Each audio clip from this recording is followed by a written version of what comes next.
Cordial saludo, mi querida comunidad Peregrinos de Cristo. Bienvenidos una vez más a estos espacios que creamos para ustedes con mucho amor. De verdad que es nuestra intención de querer compartir con ustedes estos espacios que Peregrinos de Cristo ofrece de formación y evangelización, para esa formación católica en cada uno de ustedes, amigos peregrinos de Cristo. El día de hoy me encuentro, como pueden ver, con la grata compañía del señor Carlos Martín Izaza Puerta, y nos va a estar acompañando hoy en la sesión La Iglesia Católica Responde, va a dar respuesta a las preguntas que ustedes previamente han ido enviando al correo electrónico peregrinosdecristo33@gmail.com. Bienvenido, Carlos. Muchas gracias, Daniela. Buenos días para ti. Un saludo muy cordial para todos los peregrinos y las peregrinas de Cristo. Gracias primero que todo por tu iniciativa, que no me voy a cansar nunca de elogiarla y de aplaudirla. Estas iniciativas laicas son muy valiosas.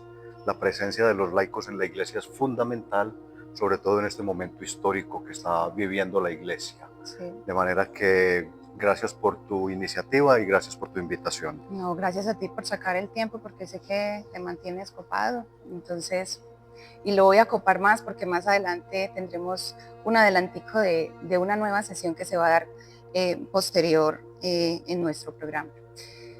En el nombre del Padre, del Hijo y del Espíritu Santo. Amén. Espíritu Santo, ilumínanos y santifícanos. Muy bien, vamos a iniciar, Carlos. La primera pregunta que nos hacen los peregrinos de Cristo es la siguiente: ¿qué hermenéutica teológica se aplica al análisis comparativo de las ofrendas de Caín y Abel, considerando la rivalidad que surge en el corazón de Caín hacia su hermano tras la aceptación de la ofrenda de Abel y el rechazo de la ofrenda de Caín por parte de Dios? Bueno, pues primero que todo debo decir que las preguntitas que hacen los peregrinos de Cristo son de calibre grueso. Sí. Bueno, estamos hablando de qué hermenéutica teológica se aplica. Sí. La hermenéutica es una forma de interpretación de los textos antiguos, no solamente los sagrados, ¿cierto? Sí. De los textos antiguos, igual que la exégesis. Entonces, ¿qué interpretación es la que la Iglesia ha realizado sobre esta escena o sobre este relato de Caín y Abel? Bueno, en primer lugar, yo creo que es importante que le demos una repasadita al texto. Vale. Si repasamos el texto, yo creo que vamos a encontrar ahí muy buena información. Sí. El texto lo encontramos en el libro del Génesis, en el capítulo 4 y los versículos del 3 al 7. Ahí hay dos puntos claves que nos van a dar una información fundamental, que es la que le ha permitido a la Iglesia establecer esta hermenéutica para transmitirla a los fieles. El texto dice: al cabo de un tiempo, Caín presentó como ofrenda al Señor algunos frutos del suelo. Sí. Es muy importante tener en cuenta esos detalles sutiles. Sí, total. La palabra algunos es muy clave. Mientras que Abel le ofreció las primicias y lo mejor de su rebaño. Es decir, Abel lo que ofrece es lo primero, esas son las primicias, sí, y no solo lo primero, sino lo mejor. Además, lo primero y lo mejor. Mientras que Caín había ofrecido algunos frutos. Más adelante continúa diciendo: el Señor miró con agrado a Abel y su ofrenda, pero no miró a Caín ni a su ofrenda. Caín se mostró muy resentido y agachó la cabeza. El Señor le dijo: ¿por qué estás resentido y tienes la cabeza baja? Si obras bien, podrás mantenerla erguida. Si obras mal, el pecado está agazapado. ¿Cierto? Entonces ahí están las claves. Lo primero es, la ofrenda de Caín fue una ofrenda de cumplimiento, ¿cierto? Mientras que la ofrenda de Abel fue una ofrenda de corazón. Fue una respuesta espontánea y una respuesta auténtica y completa, claro, ¿cierto? Sí. Entonces, esa clave es fundamental y no la podemos perder de vista. Así es. Ahora, hagamos un comentario que es muy importante tenerlo en cuenta en este tipo de textos que son tan antiguos, ¿cierto? Porque estamos hablando del libro del Génesis, como ya les dije, y sobre todo del Génesis al principio, Claro. ¿sí? Porque el libro del Génesis hasta el capítulo 11 está lleno de historias o de relatos mejor que no son históricos. Claro. O sea, Sí. cuentan acontecimientos reales, como la creación, por ejemplo, pero no con rigor histórico ni científico. Ya a partir del capítulo 11 en adelante empezamos a leer personajes, lugares y acontecimientos que sí pueden ir siendo rastreados ya y confrontados históricamente. Pero hasta el capítulo 11 no, y aquí por ejemplo estamos en el capítulo 4, ¿cierto? Entonces, ¿de qué ofrendas nos están hablando si nosotros cuando hablamos de Caín y Abel, que son los primeros hijos de Adán y Eva, estamos hablando de los principios de la humanidad? Y entonces hoy la ciencia nos informa que el universo, por ejemplo, tiene 14.000 millones de años, ¿sí? La Tierra, 4.500 millones de años. Entonces esa creación tiene un volumen de tiempo muy grande. El hombre, que es el que nos interesa aquí porque estamos hablando de Caín y Abel, el hombre, según nos lo informa hoy la ciencia, tiene entre 5 y 7 millones de años. Los vestigios humanos más antiguos que se han encontrado, que son los que la ciencia identifica como el Australopithecus, lo datan en ese tiempo, entre 5 y 7 millones de años. Y si vamos a hablar del Homo sapiens, que es el producto más actual de la evolución humana, entonces estamos hablando de algo así como unos 300.000 años. Entonces miren que cuando el texto nos habla de ofrendas, nos está hablando de un sistema sacerdotal y religioso que existía en la época en que escribieron el libro, en que escribieron el Génesis, pero que no existía cuando sucedieron los hechos que nos relata, los acontecimientos que nos relata. ¿Me hago entender? El escritor está escribiendo en la época o del éxodo o del exilio, porque los especialistas todavía no se ponen de acuerdo. Algunos dicen que el Génesis fue escrito durante el éxodo, otros dicen que fue escrito durante el exilio en Babilonia. Sin embargo, eran épocas en las cuales ya existía una estructura religiosa. Entonces había un sistema de ofrendas establecido que se realizaba en el templo. Eso existía en el momento en que el libro fue escrito, pero no cuando estaban sucediendo los primeros acontecimientos de la historia de la humanidad. Entonces, ¿qué es lo que hace el escritor? Y esto pues no nos puede asustar. Esto sucede en cualquier relato que leamos, en cualquier documento que leamos.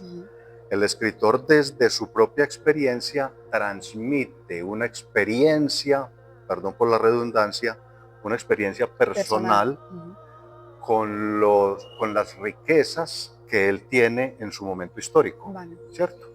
Con toda su carga cultural, académica, social, económica, política, etc.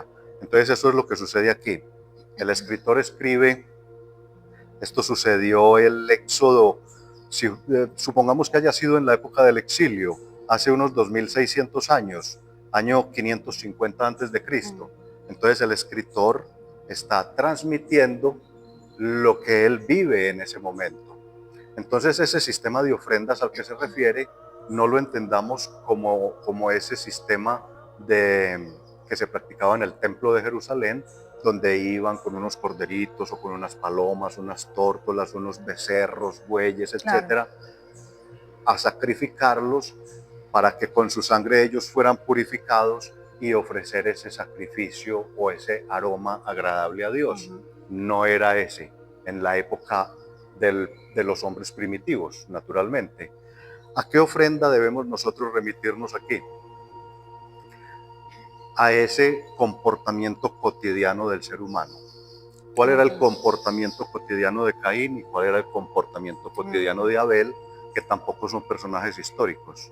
Claro, Caín y Abel somos tú y yo, sí, ¿cierto? sí, Porque estamos hablando de hermanos y todos somos hermanos. sí, Entonces, el comportamiento cotidiano de Caín no era agradable a Dios, aunque él aparentaba, porque claro. estaba haciendo ofrenda, ¿cierto? Entonces él daba algunas cosas. Él iba a misa, naturalmente no había misa, Claro, lo voy a actualizar a sí, hoy. sí. Ujú. Él iba a misa o por ahí rezaba el rosario, de pronto acompañaba a alguna comunidad, iba a alguna asamblea o hacía ese Sí, tipo de cosas. el rito. Atendía a los Un ritos. cumplimiento, Sí. Ujú, ¿cierto? Un ujú. cumplimiento. Mientras que Abel era auténtico. ¿A qué me refiero? Muy probablemente el escritor sagrado se quería referir a que Abel era un hombre justo. Ujú. Entonces, por ejemplo, pagaba los salarios justos a sus obreros en una granja, en sus lugares de cultivo o donde tenía animales o en fin. Seguramente era un hombre que no abusaba de los demás, que no esclavizaba, que no... eh, es decir, se refiere a la ofrenda a la que se refiere es ese comportamiento habitual, cotidiano de la persona, Ujú. que es a lo que el texto se refiere con que el de Abel le agradaba a Dios y el de Caín no le agradaba Tenía a una Dios. recta intención en su corazón. Exactamente. No sé si esto responda a Claro, la pregunta de no, los total. peregrinos de Cristo, pero Sí, ese es más o menos sí, el estudio total. hermenéutico que se puede hacer de ese Muy bien, relato. Carlos. Entonces, después de esta respuesta que nos has dado, que para mí colma totalmente, lo veo muy propio para todos los tiempos. Eh, ese fue uno de los objetivos cuando comentábamos la Sagrada Escritura y bueno, este espacio es traer el Antiguo Testamento, traer estas historias, relatos, acontecimientos, traerlos a nuestro presente, no dejarlos allá aislados, empolvados, por allá en una biblioteca, los que tienen la Biblia guardada eh, de adorno, sino traer estos relatos a la hora, cómo nos conectamos con Abel, con Caín, y luego más adelante ya veremos. La segunda pregunta que hacen los peregrinos, que también yo creo que es mía, ¿cómo se aborda la tensión entre la primogenitura Ismael y la elección divina Isaac en la narrativa abrahámica, considerando la promesa divina de una descendencia numerosa y el cumplimiento tardío de la promesa de un heredero a través de Sara? Tú también te unes a esa Me uno a pregunta. la pregunta.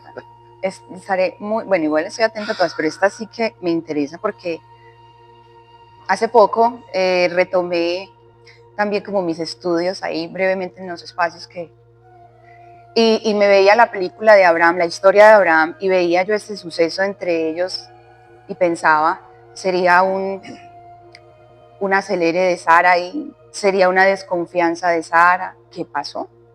Claro. Me ponía como en el papel de ella porque pues ya es su edad y bueno. Pero bueno, aquí tú nos vas a contar un poco qué Bueno, puede ser. la pregunta la plantean cómo se aborda, ¿cierto? Sí, uh-huh. Lo primero que debo responder es, se debe abordar con pinzas, Bien, porque este acontecimiento, este suceso, relatado no solo en la Biblia, sino también en el Corán, el libro sí, sagrado de los musulmanes, es un acontecimiento que ha causado división, uh-huh. división entre los seres humanos, entre los hermanos. Claro, sí, sí, sí, Si vamos a Caín y Abel sucedió lo mismo, uh-huh. ¿cierto? Tal cual. Aquí está sucediendo exactamente lo mismo. Si avanzamos un poco más y vamos a Jacob y Esaú, sucede exactamente lo mismo. Sí, Y si revisamos, si hacemos una mirada panorámica de toda la historia de la revelación en la Biblia, ajá, es exactamente la es misma exactamente lo historia. mismo. El ser humano cayendo en división, en conflicto y volviendo a ser rescatado por Dios. Esa es la constante dentro de la historia de la revelación de Dios. Claro. Entonces aquí es muy importante, por eso empiezo diciendo que lo debemos abordar con pinzas, este tema lo debemos coger con pinzas. Bien. Para que no ocasione más división entre los seres humanos. Así es. Este tema, esta pregunta que plantean aquí los peregrinos de Cristo y que te llama tanto la atención, claro, que te inquieta tanto a ti también, sí, es la raíz de lo que está sucediendo hoy en la Franja de Gaza, eso te iba a decir, en la región del Medio Oriente. Entre hermanos están. Entre hermanos. Eso es. Judíos, total, hijos de Isaac, con musulmanes, que son los palestinos, hijos de Ismael. Entonces, aquí es muy importante que sepamos abordar este acontecimiento, repito, para que no genere más división, para que no nos separe más. Bueno, entonces empecemos por aclarar qué es eso de la primogenitura y por qué tanta importancia. En el antiguo Medio Oriente, en toda esta región donde sucedieron todos estos acontecimientos, tanto del Antiguo Testamento como del Nuevo Testamento, la primogenitura es una figura muy valiosa dentro de la estructura social y dentro de la estructura familiar, porque el primogénito era el reemplazo del padre. Entonces la primogenitura implicaba dos cosas.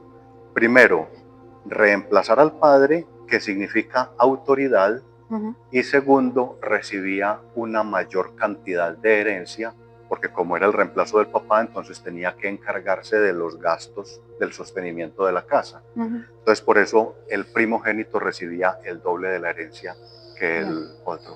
Entonces mira que empezamos aquí con un ingrediente clave, que es la ambición. La ambición, ¿cierto? El deseo de ser el primogénito siempre era una constante en aquella sociedad. La primogenitura era muy apreciada. Entonces, aquí voy a plantearlo de forma paralela. Primero, en la Biblia nosotros sabemos que la primogenitura, según el relato bíblico, la primogenitura se le dio a Isaac. Sí. Aunque, digámoslo, entre comillas, de forma algo arbitraria. Porque el primero en nacer, efectivamente, inclusive en la misma Biblia, está aceptado que el primero en nacer fue Ismael. Y empezaron a suceder una cantidad de acontecimientos que alteraron el curso de los acontecimientos. El primero fue, como lo dijiste hace un momento, que Sara cometió un grave error empujando a Abraham a encontrarse con aquella esclava que fue la madre de Ismael. Entonces de ese encuentro de Abraham y Agar, la esclava Agar, fue que nació Ismael. Después, no solamente ya se había cometido ese error, sino que se trató de subsanar cometiendo más errores, que es lo que hacemos. Si esto lo dejamos en el pasado, entonces no nos sirve para nada. Es lo que seguimos haciendo hoy en día, que cometemos un error y por tratar de taparlo, por tratar de aparentar que no ha sucedido nada, terminamos cometiendo otros. Entonces, después, como lo plantean los peregrinos aquí en la pregunta, hablan de un cumplimiento tardío de la promesa. En realidad fue que Sara, posteriormente la esposa de Abraham, logró quedar en embarazo. ¿Cierto? Sí. Por una intervención divina, según el relato bíblico y en fin. Y Sara entonces cambia de opinión, ya le da la espalda a Agar y a su hijo mayor, al hijo mayor de Abraham, que es Ismael. Le pide a Abraham que los eche de la casa.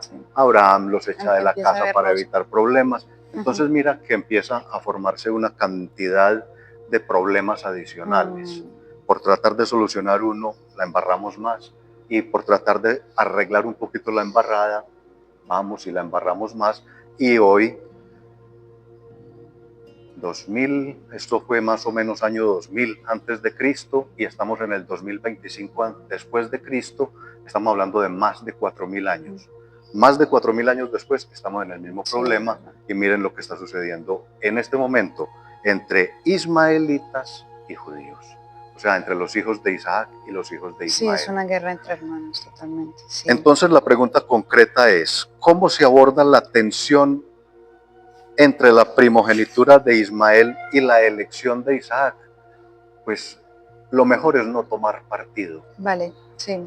Si leemos el Corán, que es el libro sagrado de los musulmanes, encontramos que allá el texto dice que Alá, porque recordemos que en la Biblia y para los judeocristianos el nombre de Dios es Yahvé, Sí. pero para los musulmanes el nombre de Dios es Alá. Alá. Entonces en el Corán dice, Alá dijo a Abraham, te voy a hacer padre de multitudes. Y si leemos la Biblia dice, Yahvé dijo a Abraham, te voy a hacer padre de multitudes. Y el cumplimiento de la promesa, según el Corán, es en Ismael.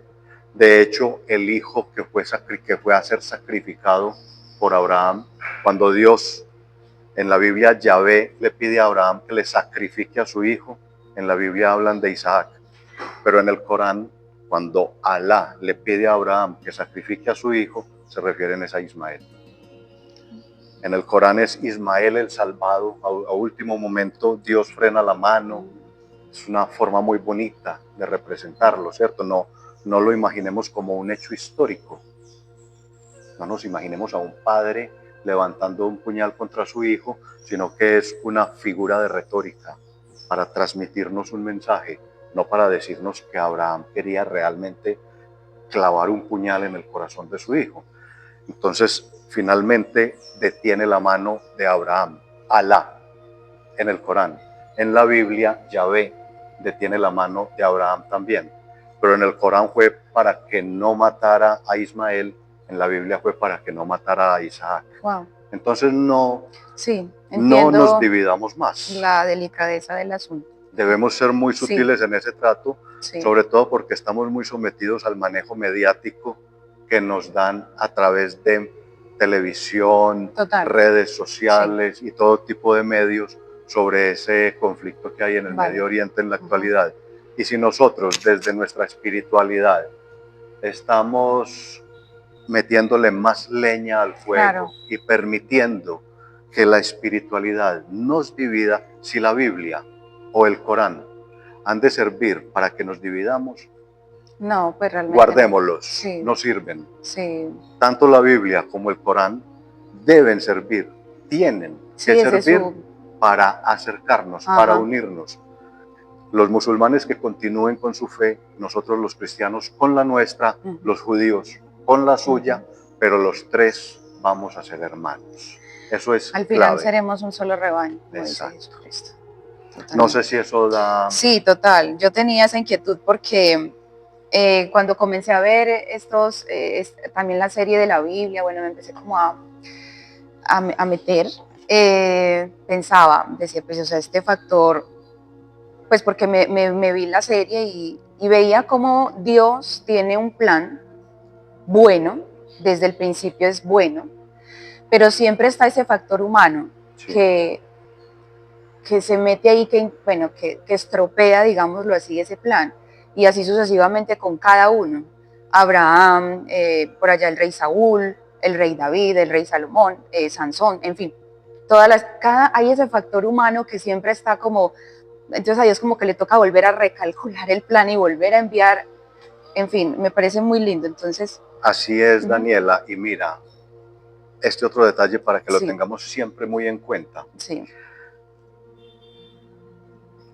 Se agrava mucho esa intervención humana defectuosa, intervención humana con un hecho que es determinante, y es que terminamos echándole la culpa a Dios. Total. Entonces es cuando encontramos en el texto bíblico que el Dios de la guerra, porque queremos justificar con Dios nuestras propias veleidades y nuestras propias debilidades. Entonces es el Dios de los privilegios, el Dios que beneficia a unos, volvamos al mismo caso premia a unos y castiga a otros. Isaac e Ismael. Entonces volvemos a encontrarnos, el Dios que privilegia en la Biblia a los judíos y castiga a los musulmanes. Esa no es la posición de Dios, esa es la posición del escritor. Sí, total. Sí, entonces, tengamos muy en cuenta eso para que podamos hacer una lectura sana de la Sagrada Sí, Escritura. total. ¿Y cómo se aplica entonces, Carlos, en nuestras vidas también? Porque pues yo pienso que hay un plan, o bueno, Dios va a querer siempre lo bueno para todos, pero siempre ahí está nuestro factor humano que toma una decisión, que se desvía o que se va por acá o allá, luego las consecuencias, lo que tú hablabas, y luego no, es que pues, Dios lo quiso así, Dios lo cosa, entonces me parece muy bonito este comentario, que hay que tener en cuenta de que Dios todo lo que quiere para todos es bueno, ya lo ha considerado. Eso lo vemos permanentemente, sobre todo en las estructuras de poder y en las estructuras económicas Sí. de nuestra sociedad. Sí. Los privilegios que pretenden tener algunos y la forma como se discrimina a otros. Sí. Eso lo vemos en nuestros sistemas políticos y económicos sí. En la actualidad, locales, aquí en Colombia, internacionales, sí. El ejercicio del poder, porque es que miren, la primogenitura era un ejercicio de poder. El primogénito quedaba con el poder en casa, con la autoridad, manejaba la chequera, por decirlo de alguna manera, manejaba la cuenta, y además tenía la autoridad, era el que tomaba las decisiones, decía qué se hacía y qué no se hacía en la casa. Entonces el ejercicio del poder y del tener han sido las grandes zancadillas del ser humano desde los principios de la historia de la humanidad hasta hoy. Y no ha mejorado, al contrario, va agravando, va acrecentándose, a no ser que nosotros tomemos medidas. Hay que parar. Por eso todos estos ejercicios son tan importantes para tratar de transmitir ese concepto de equilibrio que debemos buscar en las sociedades para poder volver a ser hermanos, para ser hermanos. Bueno, peregrinos, continuemos entonces con las preguntas que ustedes nos han enviado. Recuerden que pueden enviar más preguntas, más trabajo para Carlos. peregrinosdecristo33@gmail.com o también las pueden enviar a la bandeja de mensajes de peregrinos. Esta pregunta te la hace mi mamá. Ah, caray. ¿Qué significado teológico se puede atribuir al encuentro entre Melquisedec, rey de Salem y sacerdote del Dios Altísimo, y Abraham, considerando la bendición impartida por Melquisedec con pan y vino, y el contexto del pago del diezmo por Abraham? ¿Estaríamos hablando de una prefiguración de Cristo? Pues qué preguntitas las que hacen los peregrinos y las que hace tu mamá, ¿no? Sí. Bueno. Es fiel oyente de la Sagrada Escritura, entonces. Me ponen a investigar bastante. No creas ni crean los peregrinos de Cristo que yo soy un experto o que soy lo que comúnmente llamamos un teso. No.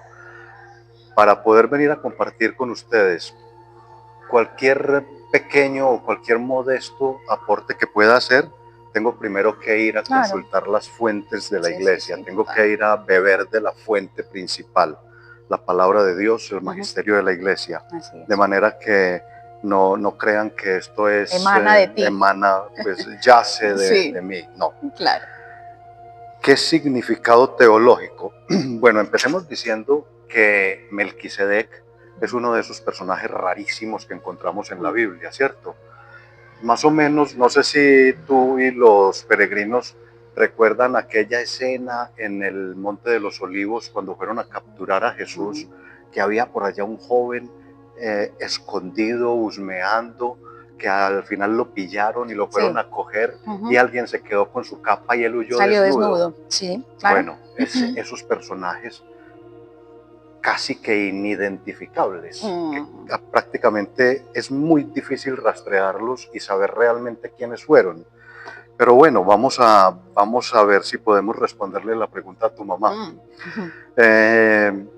Melquisedec fue uno de esos personajes, pero entonces vamos a rastrearlo siguiendo la pista de la Sagrada Escritura, que entre otras cosas nos da muy pocas pistas sobre él. Muy pocas. Aparece muy poco en la Biblia. Sí.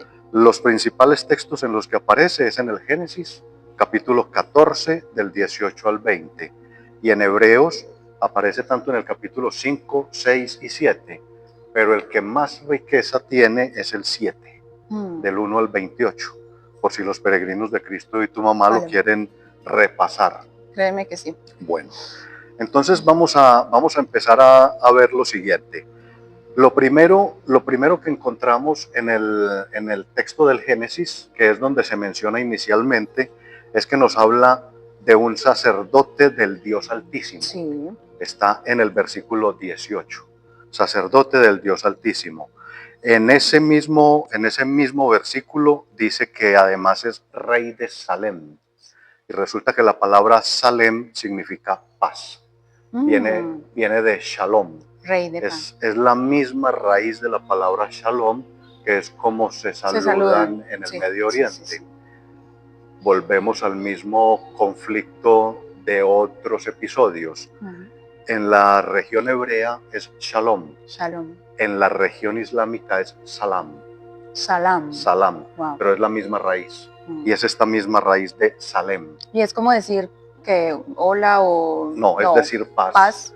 Yo en Israel o en todo este mundo hebreo te saludo diciendo Shalom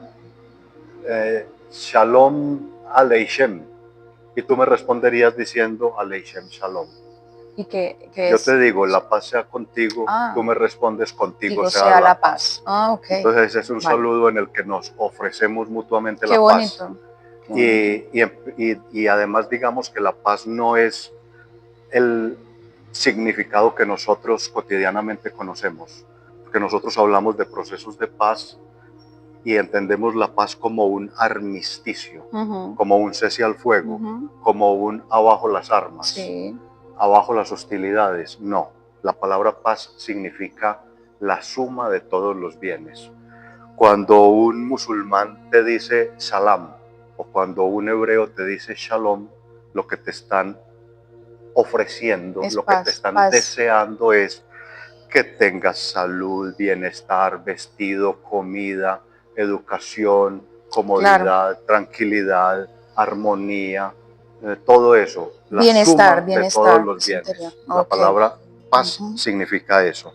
Entonces este Melquisedec, este extraño personaje, nos dice que es rey de Salem.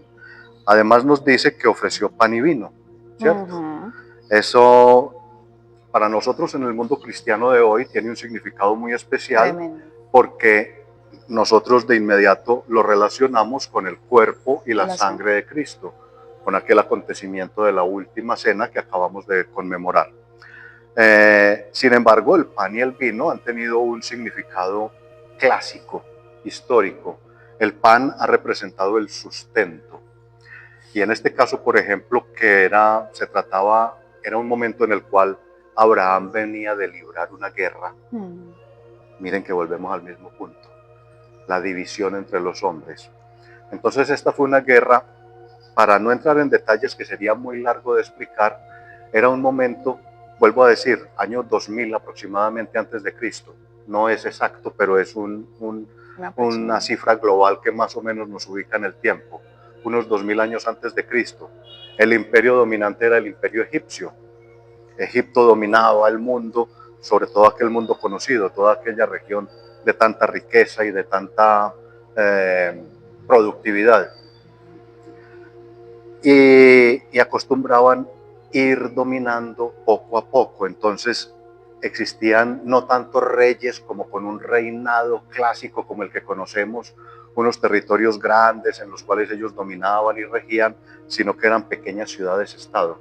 Entonces era una ciudad dominada por un reyesuelo, que por lo regular eran títeres del imperio en aquel momento de Egipto.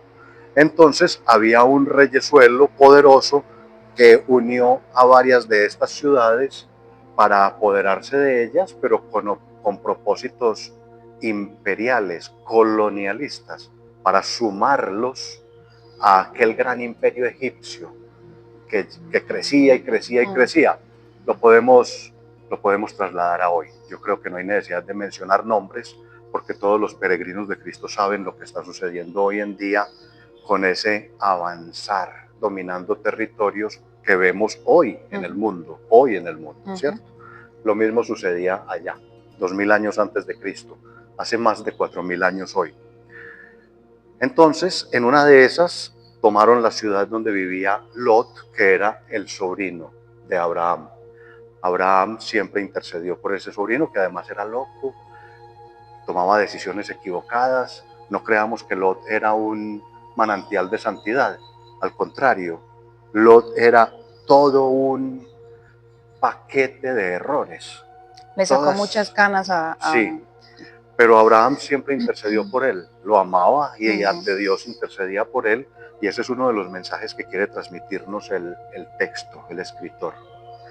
El poder tan importante, tan significativo que tiene la oración y la intercesión. Tremendo. Entonces Dios siempre intervenía en favor de lo sacaba de todos los problemas por la intercesión de Abraham. Entonces este fue el mismo caso. En una de esas incursiones de estos reyes títeres de Egipto tratando de apoderarse de territorios para capturar a las personas y esclavizarlas, para tomar sus riquezas y aumentar sus propios caudales, etc. Lo mismo, poder y riqueza, el poder y el tener, los dos grandes males del ser humano, las dos grandes zancadillas del ser humano. Entonces, bueno, secuestraron a Lot, Abraham se entera, se arma, consigue un ejército, lo entrena, se organiza, se prepara para la guerra y va a enfrentar a estos reyesuelos que estaban haciendo de las suyas en la región.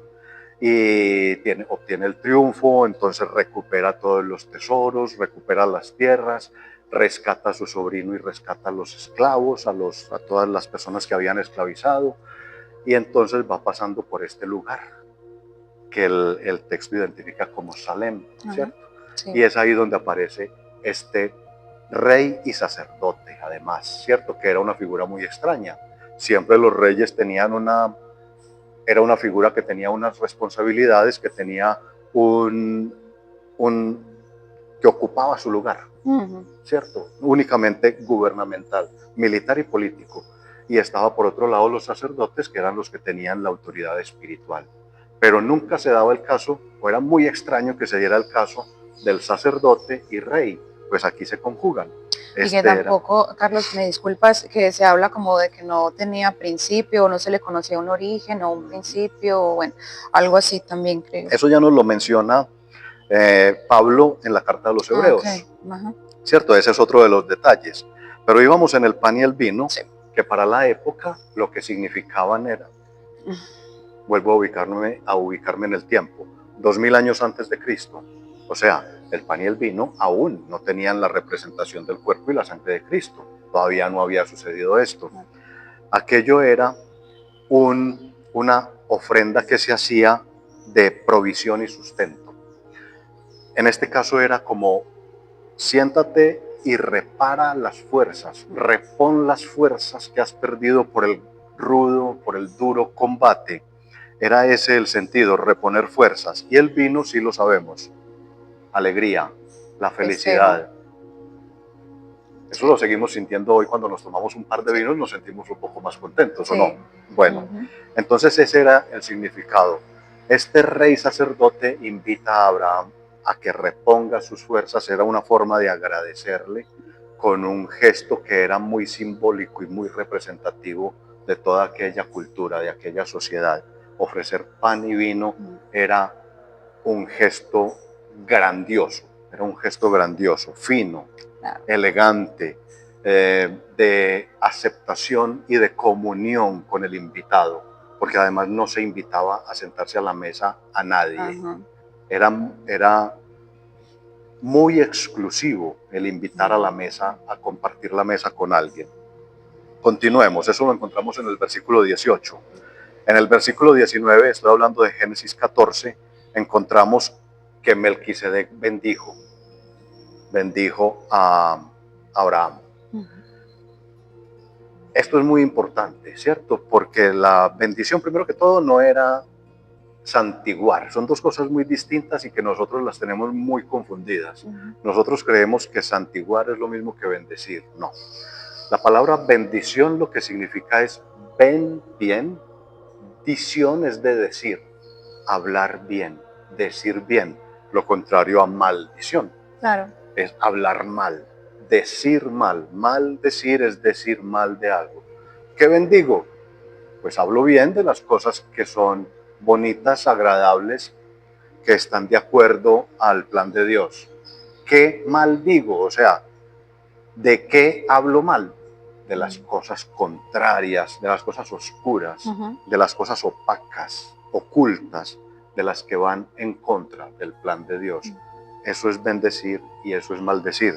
Aquí Abraham recibe la bendición de Melquisedec y es muy importante, me adelanto un poco, porque en Hebreos nos dice que el superior es el que bendice al inferior.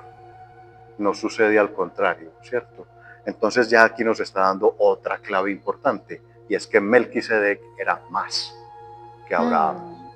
Si Melquisedec bendijo a Abraham, ya nos queda claro que Melquisedec es mucho más que Abraham. Superior.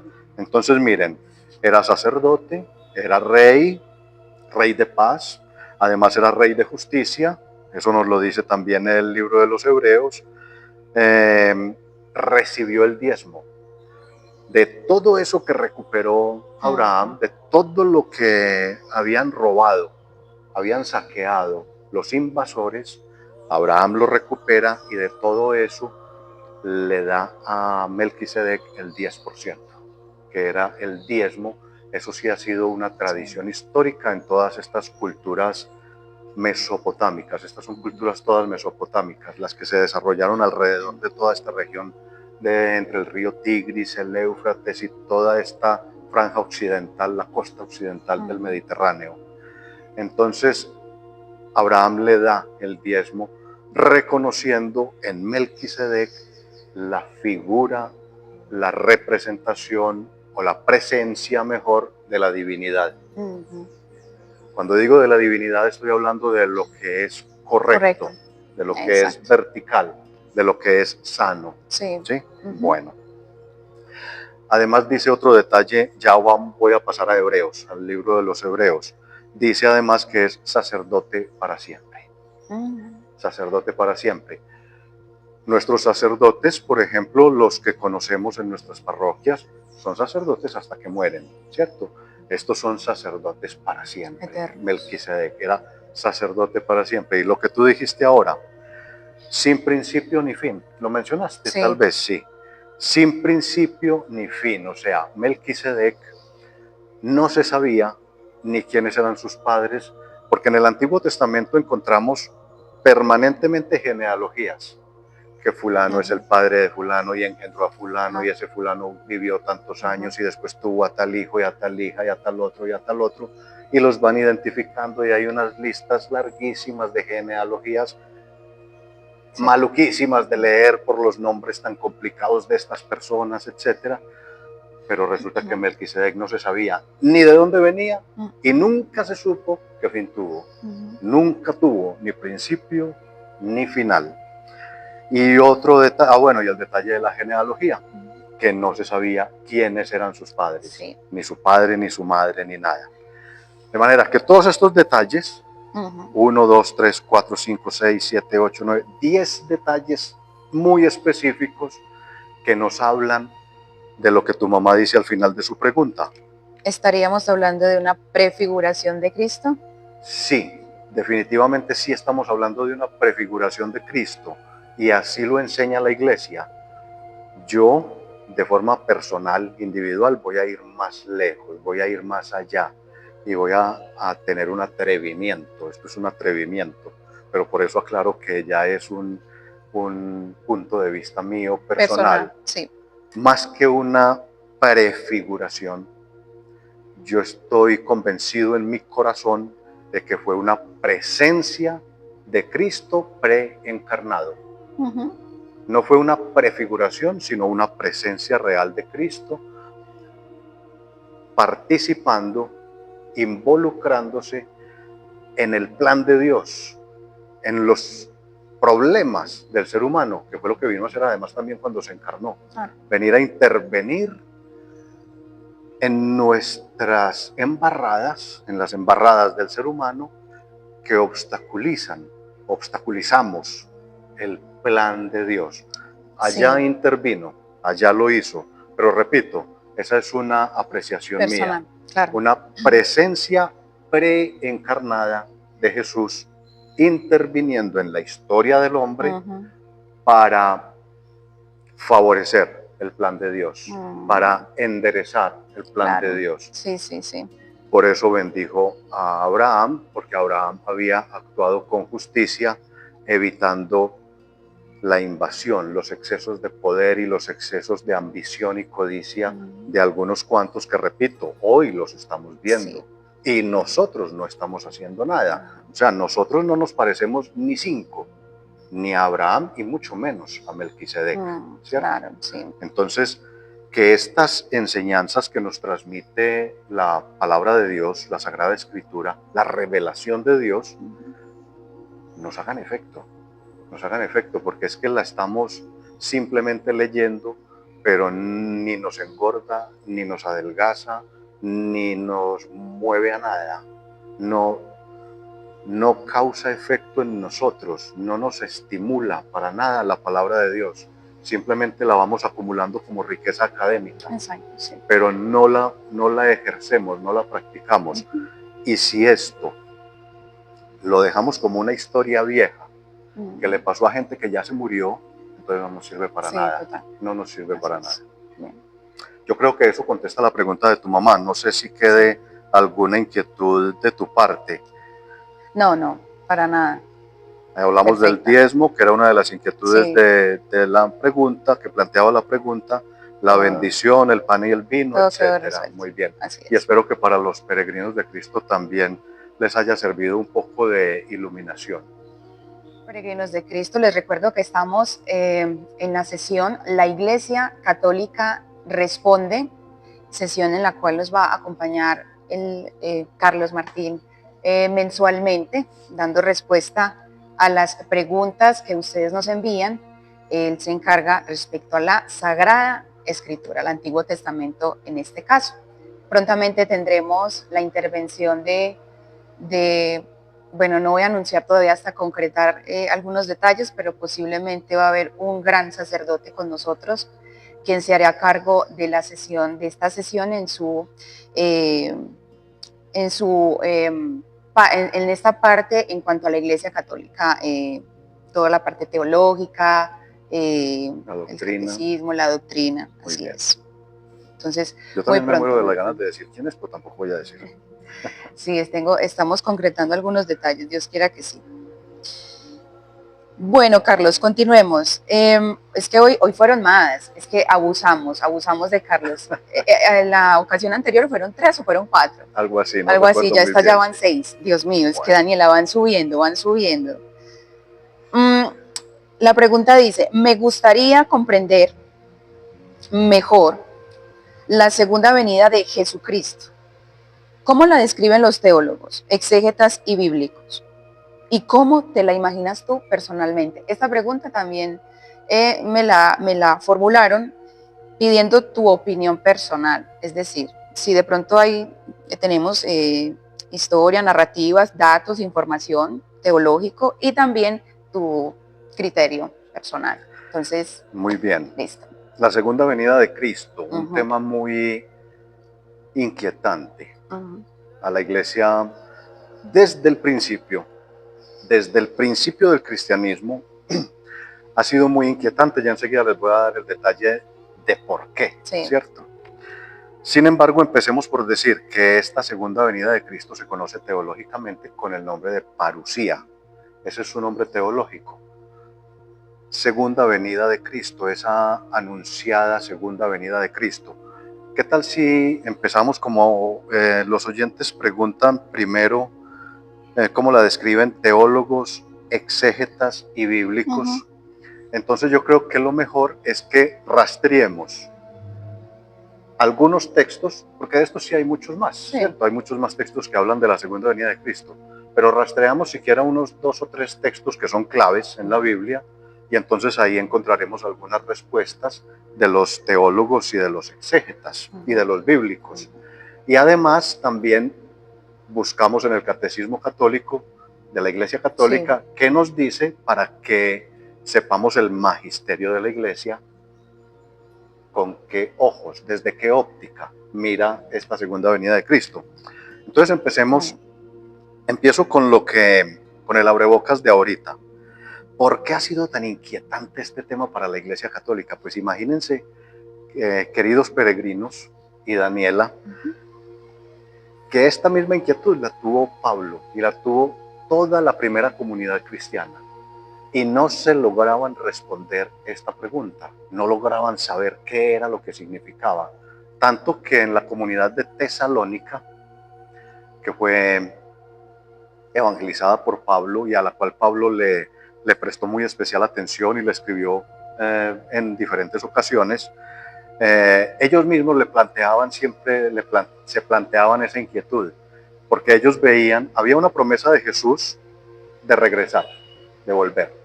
Y entonces ellos veían que sus familiares, por ejemplo, mi papá, mi mamá, mis tíos, iban muriendo, iban pasando los años y ellos iban muriendo. Y entonces este Jesús no volvió. ¿Y qué va a pasar con mi papá? ¿Qué va a pasar con mi mamá? Si van a estar al lado de Cristo en la gloria. Esa inquietud que tenemos siempre del mundo futuro, que teológicamente se conoce como escatología. Toda esa ciencia, todo ese estudio del más allá, ¿sí?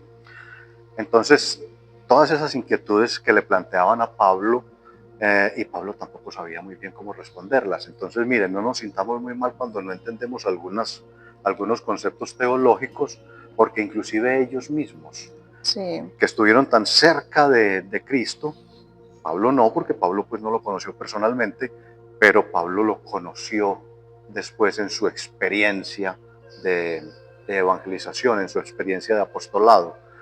Él mismo no sabía cómo responderla. Entonces tenemos que Pablo, y esto lo encontramos en la primera carta a los tesalonicenses, estoy hablando de Tesalónica, la comunidad de Tesalónica, lo encuentran en el capítulo 4 del 15 al 17. Miren, escuchen lo que decía. Queremos decirles algo, fundados en la palabra del Señor.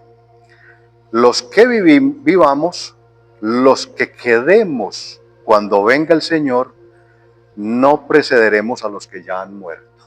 Miren que Pablo trataba de darle respuesta a esa segunda venida de Cristo. Y decía, los que quedemos cuando vuelva. O sea, ya Pablo también se incluía entre los que iban a estar vivos cuando Jesús volviera. Ellos tenían incluso la idea, habían entendido que Jesús iba como de vueltón al cielo, a la casa del Padre, y que ya volvía, que los iba a encontrar vivos todavía. Y miren ustedes, si Pablo viviera hoy 2000 años después, estaría bien viejito y esperando a que volviera. Sí. De manera que no nos preocupemos, porque es un concepto bastante difícil de entender. Porque la señal dada por la voz del arcángel y al toque de la trompeta de Dios, el mismo Señor descenderá del cielo. Entonces, miren, continúa diciendo Pablo, primero resucitarán los que murieron en Cristo. Pablo ya ponía un orden.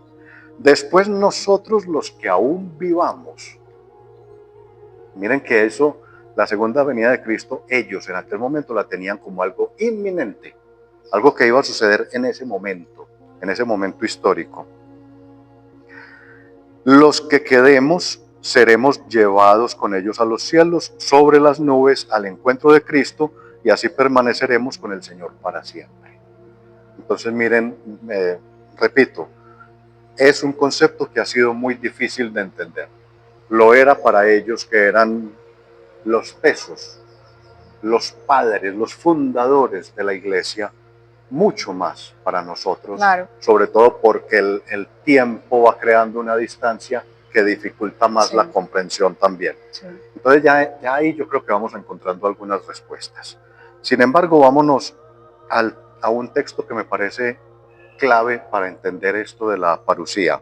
Es Hechos de los Apóstoles 1, versículo 11. Es un solo versiculito, pero es clave. Jesús se está despidiendo de sus apóstoles 40 días después de su pasión, muerte y resurrección. Ya iba a ascender al Padre, ya se despedía definitivamente de ellos, les deja la promesa de enviar al Espíritu Santo y entonces ya sube a los cielos y viene esta escena. Aparecen dos hombres vestidos de blanco que les dijeron: hombres de Galilea, ¿por qué siguen mirando al cielo? Eso era lo que estaba haciendo Pablo cuando respondía a los tesalonicenses. Mirar al cielo, solamente mirar al cielo. Uno mira y mira para arriba, pero es que no es arriba, es aquí. Este Jesús que les ha sido quitado y fue elevado al cielo, vendrá de la misma manera que lo han visto partir. Visto partir, eso muy entre comillas, porque ¿qué fue lo que ellos vieron partir? Si a este Jesús resucitado, al que se estuvo apareciendo, por ejemplo, estamos en octava de Pascua. Durante 8 días vamos a leer todos los textos que relatan la resurrección de Jesús en la liturgia católica. Las apariciones de Jesús. Y recordemos que Jesús se apareció en muchas ocasiones donde no fue reconocido. A los discípulos de Emaús se les apareció y les celebró una misa larguísima, como de 3 horas. Desde Jerusalén hasta Emaús, tengo entendido que son como unos 15 kilómetros de distancia. Ese recorrido caminando se hace por ahí en unas 3 horas más o menos. Y Jesús les celebró la misa desde que salieron de Jerusalén hasta que llegaron a Emaús. Cuando llegaron a Emaús se sentó a consagrar. Y fue cuando reconocieron, vinieron a reconocerlo cuando vieron el pan partido. Sí. Ahí sí reconocieron el pan partido. Entonces miren que estuvieron caminando con él durante 3 horas y no lo reconocieron. Apareció luego también en Galilea, ya estaban los discípulos, habían renunciado, estaban desanimados, habían vuelto a la pesca, pero a la pesca de peces. Y se les aparece Jesús. Y ninguno lo reconoció, solamente Juan intuyó, no lo reconoció, intuyó, es el maestro. De resto ninguno, y ahí estaban todos, ninguno lo reconoció. De manera que cuando lo vieron ascender no estaban viendo a un cuerpo, no estaban viendo un cuerpo porque Jesús no, su cuerpo había desaparecido, ya su cuerpo había sido matado, había sido asesinado. Ya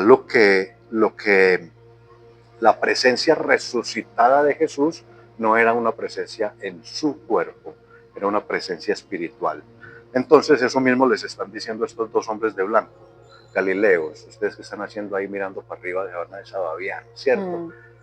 Claro. Ese Jesús que les ha sido quitado va a volver de la misma manera que se fue. Vendrá por nosotros de manera espiritual a recogernos en el momento de la muerte. Y esto nos dice Mateo en el capítulo 24, versículos del 37 al 39. Cuando venga el Hijo del Hombre, sucederá como en tiempos de Noé.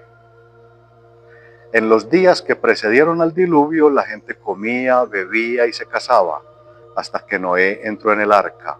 Y no sospechaban nada hasta que llegó el diluvio y arrasó con todos. ¿Qué nos está diciendo Mateo? ¿Cuándo va a llegar Jesús? ¿Cuándo va a ser su segunda venida? Cuando nosotros, sin esperarlo, porque nadie se quiere morir, vamos a estar viviendo nuestra vida normal. ¿Cuánta gente muere en un accidente? ¿Cuántos mueren jóvenes? El COVID, ¿a cuántos mató? En fin, en ese momento vendrá Jesús a recogernos y nadie sabe cuándo será. Puede ser el ancianito más ancianito y no sabe tampoco cuándo será. Y podemos morir nosotros que estamos tan muchachos antes que un anciano en un hospital o que un anciano en un ancianato o en fin. Entonces esos 3 textos bíblicos, Hechos de los Apóstoles, Mateo y Primera de Tesalonicenses, nos dan información muy clave para que nosotros podamos ir ubicándonos mentalmente en el hecho de que Jesús no vendrá nuevamente con ese cuerpo que tuvo. Entre otras cosas, no conocemos el cuerpo de Jesús. Nosotros conocemos solamente lo que pintaron artistas europeos. Entonces pintan a un Jesús metido en un cuerpo europeo, en un rostro europeo, con Rubio, piel ojos blanca, azules. rubio, cabello Bueno, largo, que entre otras cosas era inaceptable en aquella sociedad tener sí, el cabello largo en los hombres, ojos sí, azules, no, no. piel blanca. Entonces no pensemos en Jesús regresando metido en el Ujú, cuerpo que tuvo aquí cuando vivió claro, históricamente entre nosotros. No será así. Será, como digo, en el momento en que seamos recogidos al final de nuestros días. Seremos recogidos por Él y habrá un juicio, habrá un juicio. claro. Aquí es importante entonces que pasemos a ver qué nos dice la Iglesia Católica, el Catecismo de la Iglesia Católica. Ujú, Lo encontramos, a este tema están dedicados varios numerales, 3 tal vez, si mal no recuerdo, pero hay uno que es el que tiene una información como más clara. Los otros 2 tienen terminología y una redacción muy teológica que es difícil de comprender, pero el numeral 673 es como el más claro. Dice: desde la ascensión, el advenimiento de Cristo en la gloria es inminente, aun cuando a nosotros no nos toca conocer el tiempo y el momento que ha fijado el Padre con su autoridad. Este acontecimiento escatológico, esto lo quiero rescatar, se puede cumplir en cualquier momento, aunque tal acontecimiento y la prueba final que le ha de preceder están retenidos en las manos de Dios. Eso nos dice la Iglesia en el numeral 673 del Catecismo. Y rescaté la palabra escatológico. Vuelvo a repetir, este acontecimiento escatológico. Ya hace un momento les dije qué significa la palabra escatológico. Es un término teológico con el cual nos referimos a lo que sucederá al final de los tiempos, a lo que se refiere al más allá. El término escatología es el estudio sobre las realidades últimas, como las creencias religiosas sobre la muerte y el más allá. Eso es escatología. Y miren que la iglesia es muy delicada al tratar este tema, también por lo ujú, delicado que es, para no crear confusiones. ujú. La iglesia lo único que dice es, este acontecimiento escatológico. O sea, no esperemos que esto suceda aquí al salir a la calle, que nos vamos a encontrar con ese peludo, alto, de ojos verdes, Hermoso. ojos azules y pelo largo. Bueno, No. ese que escribes, no. Un día llegará un día, en unas circunstancias en que solo Dios sabrá, solo Dios sabe cuándo y cómo, el que vendrá a recogernos. Y el suceso será escatológico, o sea, será el último momento de nuestra vida. Esa es la respuesta que dan la Sagrada Escritura, los teólogos, los exégetas, los biblistas, y por Listo. supuesto es también mi posición Ok. personal, me adhiero a esa interpretación de los teólogos y exégetas y de la Iglesia en general, y creo que la segunda venida de Cristo será en el momento de nuestra muerte, en el momento de la muerte de cada uno. Cristo vendrá a recogerlo y habrá un juicio individual. Muy bien, peregrinos de Cristo, continuamos con, con este bloque de preguntas que ustedes han enviado a nuestro amigo Carlos Martín. Bueno, amigo, yo ya te digo amigo. Bueno, Somos amigos, claro amigo, que sí, claro. por supuesto. Somos amigos y Y hermanos. hermanos, total. Carlos, vamos a continuar entonces, amigos peregrinos. Si la historia del arca de Noé es una alegoría, bueno, aquí sí quiero decir algo. Me han comentado que creo que en algún momento lo conversamos. Hay personas que tienen esta postura de que, bueno, de que se habla de que todo, pues, o sobre todo en estas historias, en estos hechos, que se habla como de alegoría, como que no pasó, que entonces hay que, o sea, como así que es una imagen que se usa. Otros dicen, no, hay que ser fiel al pie de la letra, a las Sagradas Escrituras. En fin, entonces ahí hubo como un pequeño, a la hora de redactar la pregunta, hubo como un pequeño, Sí, digamos, confronto. lo podemos Bien, aclarar también, sí. si la historia del arca de Noé es una alegoría, la pregunta es, ¿cuál sería su significado entonces más profundo? ¿Qué nos enseña sobre la humanidad y la relación con Dios. Bueno, empecemos entonces diciendo algo sobre el término alegoría, Alegoría, ¿cierto? sí. Efectivamente, bueno, lo primero que voy a decir es,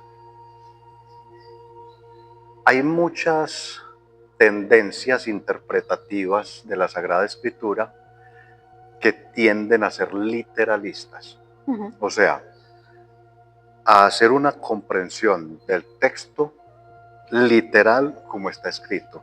Sí. Mi recomendación y la recomendación de los expertos, de los conocedores, es que no discutamos. O sea, ¿para qué nos ponemos a pelear con una persona que quiere hacer la interpretación literal? Si a alguien creer que Dios era un viejito de pelito blanco, cacheticoloradito, sonriente y bonachón, sentado en una piedrita al pie de una quebrada, armando bolitas de barro y soplándolas, y esa imagen le enriquece su fe, pues tampoco tiene tanto sentido destruírsela y de pronto arruinar su fe, ¿cierto? Entonces lo primero es no entrar en conflicto con las personas que quieren hacer una interpretación literal. Bien. Pero sí es cierto que la interpretación literal nos puede conducir a varios errores. Claro. Uno de ellos, por ejemplo, es el fundamentalismo. El fundamentalismo es aquella característica o aquella tendencia eh, según la cual yo no creo en nada si no está escrito en la Biblia. Entonces vienen y nos hablan, por ejemplo, la Iglesia Católica habla del purgatorio, por decir algo. Sí. Y entonces los literalistas que caen en ese error del fundamentalismo vienen y nos dicen, muéstreme dónde dice la palabra purgatorio en la Biblia. Pues no está. Pero es que en la Biblia tampoco está la palabra Biblia. Y entonces uno les dice, ¿usted cree en la Biblia? Dígame dónde está la palabra Biblia en la Biblia. Sí. Tampoco está la palabra encarnación. Pero sabemos que Jesús se encarnó, Sí. que Dios se encarnó en la persona de Jesús. Entonces no peleemos, esa es la primera recomendación. Vale, no peleemos. Dejemos tranquilos a los literalistas, pero nosotros y la riqueza de la interpretación magisterial, la interpretación que hace la Iglesia de la Sagrada Escritura, es tan amplia que cobija la interpretación literal y cobija la interpretación científica, la interpretación que los estudiosos, que la exégesis nos presenta, de manera que hace una interpretación mucho más completa y que nos evita, nos impide caer en esos errores en que caeríamos si hacemos interpretaciones muy sesgadas, muy con los ojos cerrados. Las formas literarias, por ejemplo, son algo que hay que tener en cuenta. No es lo mismo cuando a uno le cuentan una historia en forma de cuento que en forma de narración o que en forma crónica. O una poesía, bueno. Una poesía sí. o diferentes estilos literarios. Sí. De manera que lo de la alegoría es muy válido. Y sobre todo aquí que estamos hablando de el Arca de Noé, ¿no? Sí. Estamos en el tema del Arca de Noé. Arca de Noé. Si la historia del Arca de Noé es una alegoría, ¿cuál sería su significado más profundo? Bueno, empecemos hablando un poco sobre Carlos, esa... ¿me dejas hacer un paréntesis? Sí. Discúlpame, porque lo mismo pasaría con la Torre de Babel, que también se dice que, bueno, que, es más, yo lo escuchaba en algunas predicaciones, que el sacerdote pues explica, no estamos hablando de una torre, o sea, en realidad, como hay otros que luego he escuchado, no es que sí existió tal torre, es que bueno, otros hablan, no es que esa es la soberbia del ser humano que quería alcanzar, otros dicen, no, realmente sí existió. Entonces, sí. Bueno. Es muy importante para nosotros que queremos crecer, que queremos enriquecernos con la palabra de Dios, con la revelación de Dios, que la aprendamos a leer de la forma más sana, de la forma como quiso ser transmitida por sus inspirados autores. Es que la inspiración es muy importante. Claro. No se trata simplemente de contar una historia bonita o de contar una historia alegórica, enriquecedora, porque eso mismo hacía Esopo. Esopo nos contó aquella fábula de la carrera entre la tortuga y la liebre, que terminó ganándola la tortuga. Entonces es una historia que nos deja una enseñanza, pero no es una historia inspirada. Quería transmitir un mensaje, pero no es un mensaje inspirado por, por un propósito de justicia. No, simplemente una enseñanza cotidiana de vida. Claro. Entonces aquí, para seguir aclarando ese punto, empecemos por decir que y voy a usar la palabra correcta, la palabra adecuada, aunque puede alguien escandalizarse cuando la oiga. Este mito es muy común, era muy común en la antigüedad en toda la región mesopotámica. Toda esa región de Mesopotamia, ¿de qué estamos hablando hoy en día? Los que se quieran ubicar geográficamente, miren un mapa. Van a encontrar Irán, Irak, Siria, Libia, toda esta región es la famosa Mesopotamia. La encuentran entre dos ríos, el río Tigris y el río Éufrates.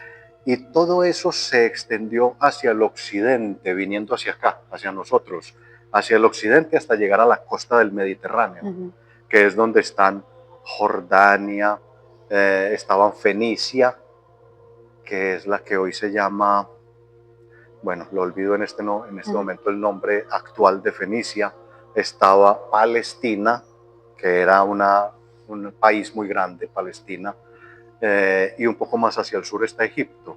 Bueno, toda esta región tuvo una gran influencia, sobre todo en la región mesopotámica, donde se crearon una cantidad de mitos diluvianos. Había muchos mitos sobre diluvios. Los encontramos en relatos sumerios, por ejemplo, en relatos acadios y en relatos sirios. Mitos de la antigüedad, leyendas de la antigüedad que hablan de grandes inundaciones donde morían todas las personas, etcétera, etcétera, transmitiendo un mensaje de destrucción y de desolación por alguna causa, por algún motivo específico. Sí.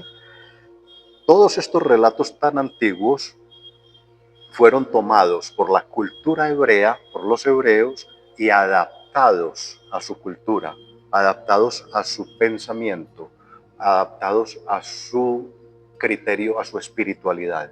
Y entonces de estos relatos fue que surgió el relato del diluvio. Su origen está allá, en mitos originarios de la región mesopotámica, mitos sumerios, mitos acadios, mitos sirios. Recuerden que estamos en este momento en el capítulo 6 y 7 del Génesis. El libro del Génesis hasta el capítulo 11, todos los relatos que encontramos hasta el capítulo 11, no hay manera de rastrearlos históricamente. No tienen sustento histórico, por más que se les ha buscado uno que otro rasgo, alguno que otro detallito por ahí, se puede medio comprobar. Ya a partir del capítulo 11 en adelante sí empieza a hablar de personajes y empieza a hablar de situaciones y de escenas y de acontecimientos que pueden ser rastreados en la historia. Pero podríamos hablar entonces, como te hacen la pregunta, entonces si no fue así tal cual o no se puede comprobar literal, sí, correcto. Entonces me imagino que claro, debe haber un significado. Sí. Entonces, en este momento, como les digo, capítulos 6 y 7 del libro del Génesis nos están narrando la historia de los hijos de Adán y Eva. Entonces recordemos, los hijos de Adán y Eva. Caín mató a Abel, ¿cierto? Ya eso había pasado. Luego Adán volvió a estar con Eva y entonces el texto nos relata que Eva volvió a concebir y que tuvo un hijo y que estaban muy contentos porque era el reemplazo de Abel, del muerto, ¿cierto? A este hijo lo pusieron Set. Entonces, Set, Abel estaba muerto, Caín lo había matado, era el fratricida. Caín representaba la raza maldita, ¿cierto? Era representada por Caín. Y entonces Set, que era el que reemplazaba a Abel, representaba los buenos. Los benditos. Entre comillas, los benditos. Sí. Entonces, en este momento nos están hablando, en este relato del Arca de Noé, nos están hablando de la descendencia de Set. Ujú. Ya sabemos que la descendencia de Caín es la descendencia maldita, la raza maldita. Entonces nos están relatando toda la descendencia de Set, que se conocen como los setitas, los descendientes de Set. Y entonces eso se supone que eran los buenos. Y entonces aquí nos están diciendo que llegaron a unos grados de injusticia, de perversidad. Bueno, para que nos quede más claro, tal vez en el capítulo anterior, o por lo menos unos versículos antes de la historia del arca de Noé, entonces nos relata que hubo unos gigantes, que Ujú. habitaron unos gigantes. Ujú. Gigantes, entendámoslo, unos agrandados, unos que se creían los hijos de los dioses, que se juntaron con las hijas y los hijos de los seres humanos. Y entonces esa descendencia, que es la descendencia de Set, Ujú. se creían los, como decimos popularmente, los que estaban bajados del sobaco del Espíritu Santo. Sí, Ellos se creían más que los demás. ya. Si se les parece esto a algo que vivamos hoy en día, Ajá. no es mera No, coincidencia, es que nos está hablando de eso, sí. del ser humano que siempre ha tenido la tendencia a creerse superior al otro, a creer que tiene privilegios sobre el otro, a creer que es el descendiente real. Ellos se creían descendientes de los dioses, por eso el relato los narra como seres gigantes, como más grandes. Entonces, para simbolizar que se creían más que los demás. Y entonces nosotros así creemos que hay reyes y que hay familias y que hay apelliditos Ujú. y que hay todas estas castas. Y entonces nosotros, por ejemplo, que vivimos en una sociedad estratificada, debería darnos vergüenza, eso debería ser un escándalo. Entonces hay unos estratos 6 y hay unos estratos 1 Sí, que vivimos exactamente lo mismo, estamos exactamente. viviendo lo mismo. O sea, eso es lo que trata de enseñarnos el texto, no de contarnos la historia de un diluvio que ya hoy poco nos importa. No, es contarnos que ese diluvio está sucediendo hoy, Y que esa supuestamente somos los situación. avanzados. Y supuestamente hemos avanzado, Sí, muy entre comillas. sí. Entonces es eso, estos agrandados que creían que podían ser y Ujú. que podían tener más que los demás, mira, Daniela y Ujú. Peregrinos, vuelven a aparecer los dos elementos, el poder y el tener. Ellos Ajá, creían que sí. podían ser y que podían Tener. tener más que los demás. Ajá. Empezaron a generar una cantidad de injusticias, de inequidades, a excluir a grandes franjas de la sociedad, lo mismo que está sucediendo hoy. Ok. Y entonces, ¿qué es lo que el escritor sagrado quiere transmitirnos? Toma todas aquellas viejas tradiciones, viejas leyendas mesopotámicas sobre inundaciones y entonces la adapta para transmitir un mensaje de que nosotros mismos nos estamos hundiendo, estamos naufragando en nuestras propias grandezas, falsas grandezas, que nuestras, y lo diré con el término popular, nuestras chifladuras están haciendo hundir la sociedad, están sumergiendo a la sociedad, están inundando, ahogando a la sociedad. Eso es lo que trata de Ok. transmitir este relato del Arca de Noé, Bien. basado en mitos y leyendas antiquísimas, oriundas o surgidas de la región mesopotámica, sumerios, de sirios y de acadios, y estamos hablando de relatos del siglo 24, 25 antes de Cristo. Estamos hablando de unos 2500 años Vale. antes de Cristo. Ujú. Entonces, ese es el mensaje que quiere transmitirnos. ¿Para qué nos sirve a nosotros hoy saber que hubo una inundación hace 4500 años? No nos sirve para nada. A nosotros nos sirve hoy saber que estamos teniendo una inundación hoy, la inundación de hoy, porque la sociedad está a punto de naufragar, justamente por esos mismos agrandamientos de un sector de la sociedad, de unos cuantos, que se creen gigantes, que se Bien. creen más grandes, y que además, como en el caso de Set, somos los buenos, porque resulta que los daños hoy, igual que en el pasado, los están haciendo los buenos de la Vale. sociedad. ¿Quiénes crucificaron a Cristo? Mm, Los Los buenos. buenos. Los buenos. Total. Ok. Muy bien, entonces sí quiero como generar, Carlos, por acá como una notica.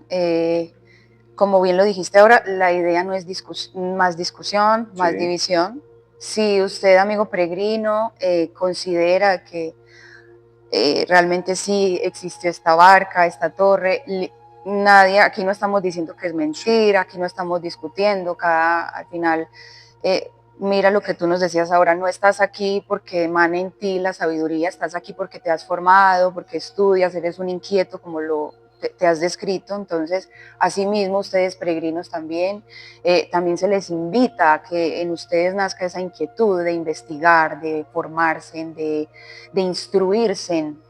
Y está, o sea, es la libertad de todos, tenemos esa libertad Sí. de buscar Eso, esas fuentes de información. eso es muy importante, Daniela, y quiero reforzar Sí. ese comentario diciendo que estas no son opiniones personales mías, inclusive, como lo dije hace un rato, para poder compartir estos Sí, temas con ustedes, sí.